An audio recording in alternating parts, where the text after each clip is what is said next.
Hello viewers, আসসালামু আলাইকুম। কেমন আছেন সবাই? আশা করি সবাই ভালো আছেন। তো অতি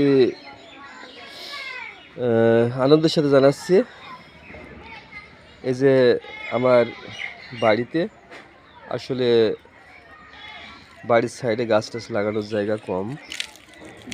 তো আমি আবার এই গাছের প্রতি একটু আকৃষ্ট আছি। যেখানে যে জাতের কোনো কিছু পাই সেটা এনে লাগানোর চেষ্টা করি। তো দেখুন, আমি কিছুদিন আগে ইন্ডিয়াতে গিয়েছিলাম। সেখান থেকে আমি এই লাউয়ের চারা নিয়ে আসছি। অনেক লাউ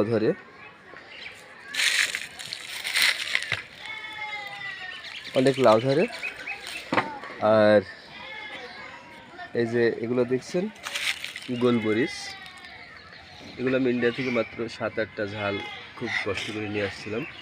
এক গাছ থেকে চেয়ে দিয়ে এসেছিলাম, তারপরে চারাগুলো দিয়েছি। চারাগুলো ইনশাল্লাহ হয়েছে। 2-3টে ঝাল দিলে তরকারি হয়ে যায় ইনশাল্লাহ। যদি 7-8টা গাছ যদি বাড়িতে থাকে তাহলে সারা বছর ঝাল কিনা লাগে না। আর বাকিগুলো দেখছেন, এগুলো ফুলের গাছ টাছ। আমার এই যে রাসেন লাগাইছে। রাসেন, কি গাছে পানি দেওয়া হলো? ওটো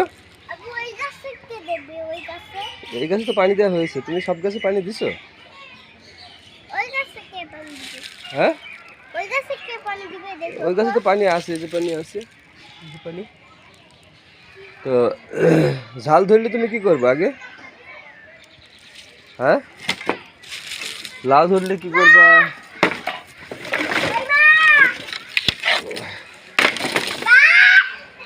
তো ভিউয়ার্স, ভিডিওটি যদি ভালো লেগে থাকে সবাই একটু শেয়ার কমেন্ট করবেন।